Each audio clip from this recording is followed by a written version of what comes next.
주간의 뜨거운 국제정세 핵심을 짚어드립니다. 미중관계 전문가죠. 한국국방연구원 이강규 박사 나와 계십니다. 박사님 안녕하십니까? 네, 안녕하세요. 예, 요즘 자주 봬요. 네, 그런 것 좋습니다. 같습니다. 네, 요즘 우리 청취자분들 문자 오는 거 보면 박사님이 되게 이 외교안보 관련해 가지고 콕콕 집어주시는 게 이해가 빠르다 이런 리액션이 있습니다. 감사합니다. 네. 학교도 지금 강의를 나가시는 거죠? 네, 출강도 하고 있습니다. 어디 학생들이 좋아할 것 같아요. 젊어 보이셔가지고. 저는 그렇게 믿고 있는데 또 학생들의 입장은 다를 수 있으니까요. 알겠습니다. 또 이게 또 겸손하셔가지고 우리 박사님이. 네. 그래요. 이제 좀 얘기를 한번 좀 들어볼 텐데 뭐니 해도 이번 한 주간에 있었던 그 외교안보 이슈 중 가장 큰 거 이 주한미국 감축 문제인 것 같아요. 네, 이거 네네. 미국 월스트리트 저널이 보도했는데 이거 어떻게 좀 일단은 우선 제가 향후 파장이 클 거라고 보십니까 이번 보도로? 이번 보도는 사실 트럼프 1기에도 감축 얘기가 있었고 네. 그렇기 때문에 2기에 들어서서 그런 정책들이 다시 불거질 가능성에 대해서는 많은 사람들이 예상을 하고 있거든요. 그리고 또 사실 주한미군에 국한된 문제가 아니라 예. 트럼프 2기 미국의 대중국 정책 전반의 틀에서 이제 다뤄질 문제이기 때문에 네. 아무래도 계속해서 이슈가 되지 않을까라고 생각을 하고 있습니다. 그러니까 갑작스럽게 새롭게 제기된 문제는 아니었고 예전부터 있었고 1기 때도 불거졌던 내용이기 때문에 그렇게 큰 충격은 아닐 것이다. 그러니까 예상했던 문제지만 충격은 상당히 크긴 하죠. 그래요? 네, 왜냐하면 1기 때는 저희가 예. 잘 봉합을 했었고 또 바이든 시기를 거치면서 그런 문제가 다시 이제 수면 아래로 가라앉았었는데 예. 트럼프 2기 들어서 다시 불거졌다는 거는 이번에는 1기보다는 뭔가 더 강한 내용 아니면 더 예. 구체화된 내용들을 요구할 수 있을 것 같다는 생각이 들고요. 예. 그렇게 되면은 사실 우리나라로서는 주한미군의 존재 자체가 좀 상징적인 의미가 크기 때문에 예. 이 부분에 대해서 이제 또 다음 주면 신정부가 들어서는데 고민이 많아질 수밖에 없는 그런 이슈일 것 같습니다. 그렇군요. 그럼 이제 하나씩 좀 이렇게 문제를 해결해 보겠습니다. 이 보도를 좀 정확하게 말씀드리면 지난 23일이었어요. 월스트리트 저널이 네. 미 국방부가 이 몇 명이죠 우리가? 4,500명을 네. 미국령의 괌 등으로 인도 네네. 태평양 내 다른 지역으로 이동시키겠다는 구상을 검토하고 있다 이렇게 좀 보냈어요. 근데 사실 이런 거 검토하고 있다 이런 거는 사실 이렇게 흘려준 거 아니겠습니까? 여론 동향을 살피기 위해서 이 네. 미국 정부 쪽에서 흘린 거가 있잖아요, 사실은. 예. 제가 그렇다고 말씀드릴 수는 없고요. 예. 저희 기자들은 많이 그렇게 보니까. 예. 그게 일단 언론에 나왔다는 거는 없는 얘기는 아닐 가능성이 높지만 공식적으로는 다 부인을 했잖아요. 예. 우리 국방부도 그렇고, 네, 미국 쪽도 부인을 그렇고. 했고, 근데 다만 이제 지금 주한미군 한 28,500명 예. 수준에서 유지되고 있고 이것이 트럼프 1기 때도 변동이 있을 가능성이 있기 때문에 당시에서는 이제 국방수권법이라고 미국에서 제정하는 법이 있는데 거기 이제 명시를 했어요. 예. 그 이하로는 줄일 수 없게끔. 그러니까 28,500명을 유지한다. 네네, 그 수준을 유지하는 식으로 했었는데 당시에는 미 하원이 민주당이 다수였고 근데 지금 이제 상황이 많이 변했지 바뀌었네요. 않습니까? 그렇기 예. 때문에 또 바이든 시기에는 이게 또 문제가 크게 안 됐기 때문에 또 그런 조항이 명시적으로 되어 있지는 않았었고요. 그렇기 때문에 이번에 추이를 좀 봐야 될 것 같은데 미군으로서는 한국에 계속 주둔하고 있는 이 병력들을 예. 북한에 대한 자산만으로 사용하는 건 좀 낭비다라고 볼 수 있을 것 같고 또 예. 트럼프가 미국이 대신해서 국방을 책임지는 시대는 끝났다라는 식으로 자꾸 발언을 하고 있기 때문에 예. 이 전력들을 활용해서 미국이 정말로 우선시하는 대중국 견제 특히 괌은 그런 측면에서 거의 전초 기지거든요. 예. 그렇기 때문에 그런 얘기가 나왔던 것 같고요. 이번 부분이 그냥 어찌 보면 그냥 검토 수준일 수도 있고 아니면 잘못된 오보일 수도 있고 아니면 정말로 예. 검토가 진지하게 이루어지고 있을 여러 가지 가능성이 있겠지만 비슷한 얘기들이 나왔을 때 그러니까 우리로서는 조금 단호한 입장을 보여야 필요가 있을 것 같아요. 우리의 입장 그래요. 우리 입장은 조금 한번 좀 이따가 얘기를 한번 들어보고 그러면은 주한미군 역할 조정론 자체가 이제 바뀐 거 아니겠습니까? 근데 예전에 우리가 인계철선 이런 얘기 했잖아요.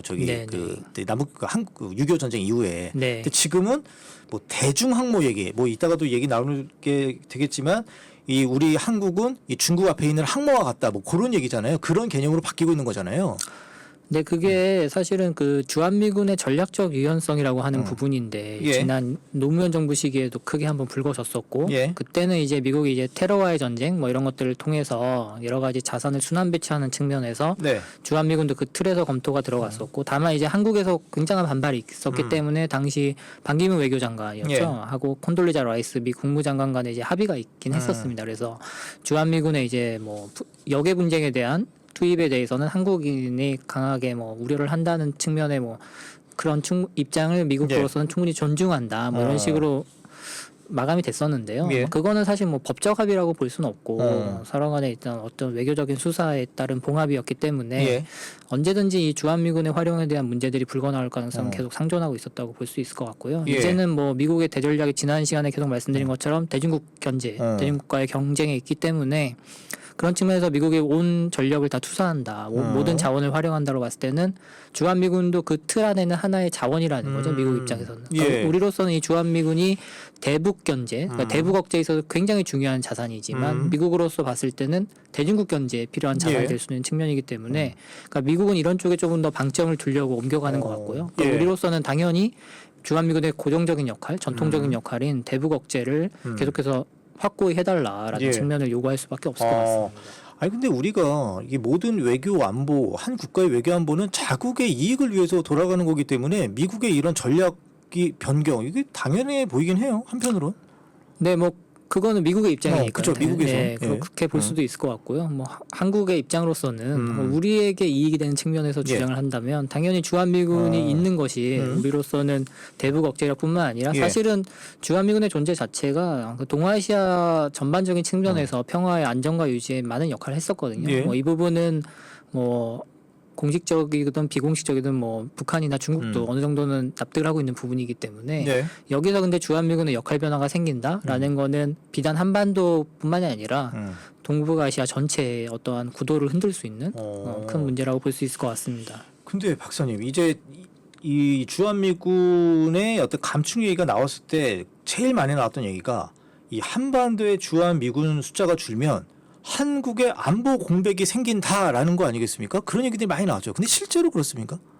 그거는 이제 뭐 상징적인 측면과 실질적인 전략적 측면을 따져봐야 될 텐데요. 예. 그래서 저는 이제 과도한 좀 뭔가 공포 분위기를 조장하면서 이른바 뭐 방위산업체 뭐 이런 업체들의 어떤 뭔가 그런 그 압력 아닐까 뭐 이런 생각도 살짝 들어요. 네, 거기까지는 뭐 제가 잘 모르겠고요. 일단 뭐 앞서 말씀드린 상징적인 측면만 놓고 보자면 우리 국민들이 안심할 수 있는 수준이란 게 있지 않습니까? 어쨌거나 병력 수가 준다는 측면은 뭐 긍정적인 효과로 보긴 힘들기 때문에 어쨌든 그건 미국이 한국에 대한 어떤 방위 공약에 있어서 좀 의지가 쇠퇴하는 것인가라는 잘못된 시그널을 뭐 우리나라 국민들도 받을 수 있고 아니면 북한으로서도 그렇게 생각할 수 있고 이런 부분은 상당히 안 좋은 영향을 끼칠 수 있고요. 뭐 근데 실제 전력적인 측면에서는 계속해서 나오는 얘기들이 한국의 재래식 전력이 뭐 그렇게 약하지 않고 주한미군의 대다수를 차지하고 있는 육군 특히 역할 같은 경우에는 한국의 육군들이 충분히 할 수 있다는 뭐 주장도 일부에서는 있기는 있습니다. 그런데 뭐 지금 우크라이나 전쟁을 보시더라도 알겠지만 실제 전쟁 상태에서 어떤 식으로 그것들이 움직이는지는 해봐야 아는 것이고 우리가 현재 수립되어 있는 여러 가지 계획들이나 이런 것들을 놓고 봤을 때 변경이 있을 수밖에 없다는 사실은 명백하거든요. 근데 그런 점들을 고려해봤을 때는 우리가 뭐 예측에 근거해서 이런 것들을 바꾼다라는 건 좀 위험 부담이 있지 않을까 싶은 생각이 있습니다. 박사님이 방금 전에 말씀하신 거, 이 북한에 잘못된 신호를 줄 수 있다. 네. 이것도 많이들 나오는 얘기잖아요. 그런데 네. 아니 이게 지금 괌으로 이동시킨다는 거 아니겠습니까? 이 4,500명을. 근데 뭐 박사님 더 잘 아시겠지만 이 괌에 있는 그 미국의 스텔스기가 네. 평양 그 주석궁으로 가는데 한 30분이면 가잖아요. 네.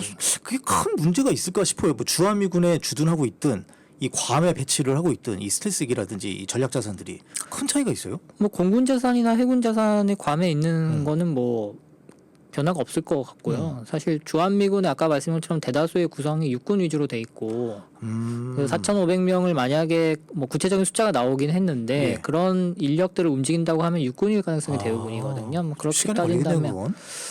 근데 뭐 미군으로서도 육군의 다양한 역할에 대해서 고민을 하고 있는 것으로 알고 있고, 뭐 그 점은 조금 앞으로 공개될 미국의 뭐 국가안보 전략서 예. 뿐만 아니라 이제 국방 전략서도 공개가 될 거거든요. 예. 아마 하반기쯤에 되지 않을까라고 예상이 되는데 그런 데서 표시되는 미 육군의 역할 뭐 이런 것들을 좀 눈여겨볼 필요가 있을 것 같습니다. 예.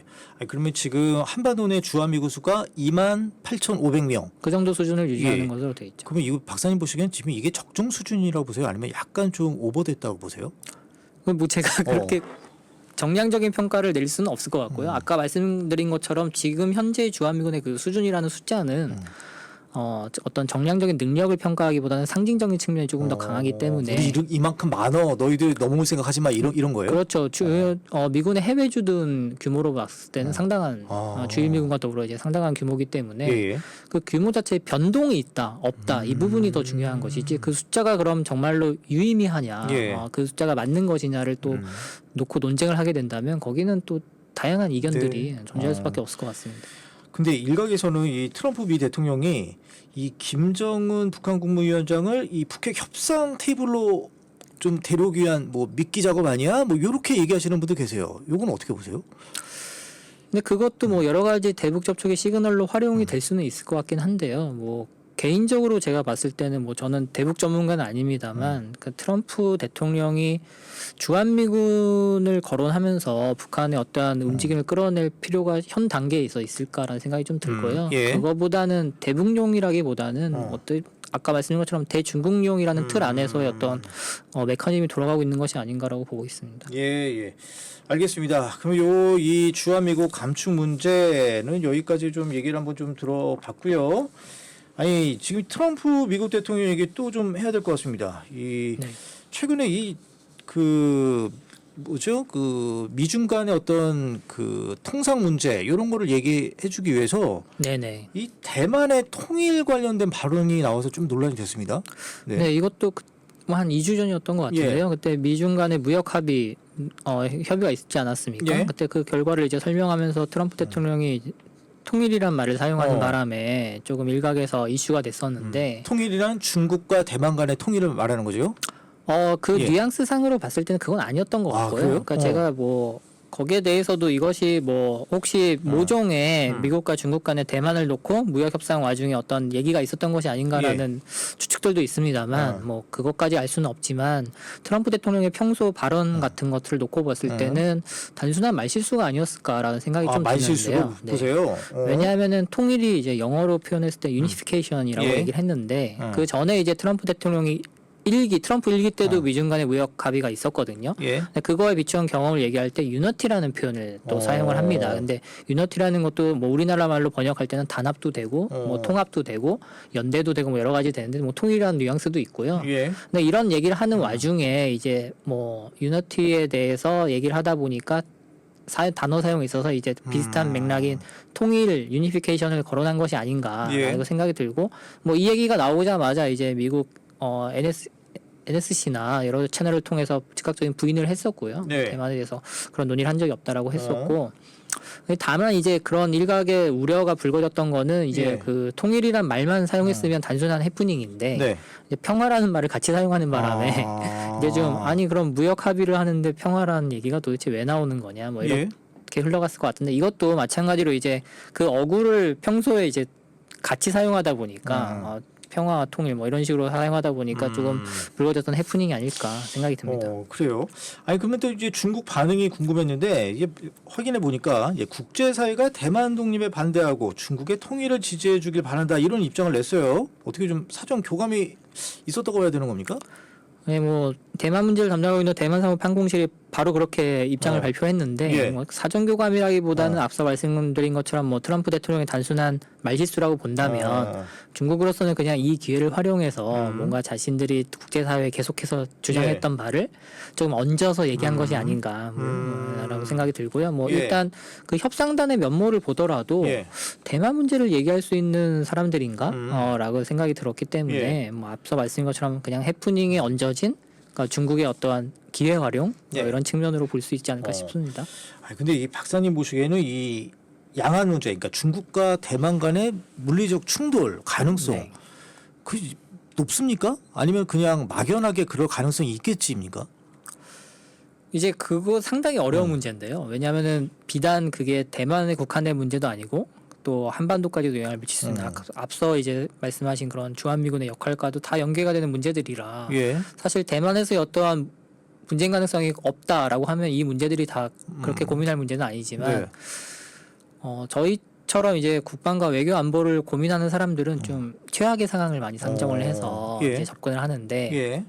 개인적으로 봤을 때는 이제 뭐 중국으로서 굳이 대만을 무력을 사용해서 통일할 필요성이 있을까? 라는 생각이 들지만 또 일각에서 얘기하는 시진핑 국가주석이 어떠한 대만과의 통일을 본인의 업적, 최대의 업적, 레거시로 삼고 거기에 대한 어떠한 강력한 신념을 갖고 있다. 국가 예. 지도자가. 그렇다고 한다면 또 가능성이 아예 없지는 않다고 볼 수 있을 것 같고요. 또 한 가지는 이제 흔히 이런 것들을 접근할 때 저희가 능력과 의지 두 가지 측면을 많이 접근을 예. 하는데 의지는 방금 말씀드린 것처럼 그럼 뭐 시진핑 국가주석의 의지가 있을 수도 있고 예. 중국이라는 국가가 놓고 봤을 때 어떤 정치적인 이득이 있어서 의지가 생겨날 수도 있는 좀 그런 문제고요. 그러니까 능력은 또 객관화될 수 있는 부분인데 지난 몇 년간 중국의 그 대만에 대한 어떠한 군사적 능력이 상당히 많은 진전을 이뤘다는 거죠. 그러니까 이 속도가 상당히 빠르고 그렇다면 이제 사람들이 봤을 때 굳이 의지가 없으면 이런 능력을 급작스럽게 갖춰갈 수 있겠냐라는 평가들이 조금 나오고 있는 것 같습니다. 그러니까 대만에 대한 중국의 군사적 능력이. 네. 근데 그게 뭐 군사적 능력이야 뭐 키우면은 이게 꼭 대만을 겨냥보다 이렇게 볼 수는 없지 않나요? 그 여러 가지 능력들 중에서도 이제 대만 상륙과 관련된 능력들 이런 부분들이 중국의 취약점으로 많이 거론이 됐었는데 예, 그렇기 예. 때문에 중국의 대만에 대한 무력 사용은 좀 시기상조다라는 얘기들이 불과 한 2, 3년 전만 해도 좀 많았거든요. 근데 예. 이 짧은 시간 내에 중국이 좀 다양한 접근들을 하고 있는 것 같고요. 뭐 국방 현대화도 많은 진전을 이루고 있는 것 같고 예. 근데 그런 측면을 놓고 본다면 지금 상륙 능력도 상당히 높아졌다고 볼 수 있거든요. 최근에 이제 여러 가지 대만에 대한 군사 작전들을 하지 않았습니까? 근데 그럴 예. 때마다 이제 조금씩 발전하는 모습들을 보여줬다는 거죠. 예. 근데 이런 것들을 놓고 보면 이제 능력과 의지면에서 예. 능력이 많이 갖춰졌기 때문에 그럼 굳이 이 정도 능력 있는데 사용 안 할 이유가 있을까?라는 또 우려들도 예. 예전보다는 좀 는 것이 아닌가 생각이 듭니다. 그럼 만약에 계기가 된다면 무력 충돌 가능성의 계기가 된다면 뭐가 있을까요? 뭐 여러 가지가 있겠지만. 네, 뭐 여러 가지가 있겠지만 사실 중국이 공식적으로 발표한 게 있거든요. 레드라인이 있기 때문에. 예, 그 뭐예요? 레드라인. 그러니까 대만이 그 독립을 공식적으로 추진한다 이런 움직임을 보면 이거는 예. 선을 넘는 거기 때문에 중국으로서는 좌시할 수 없다라고 예.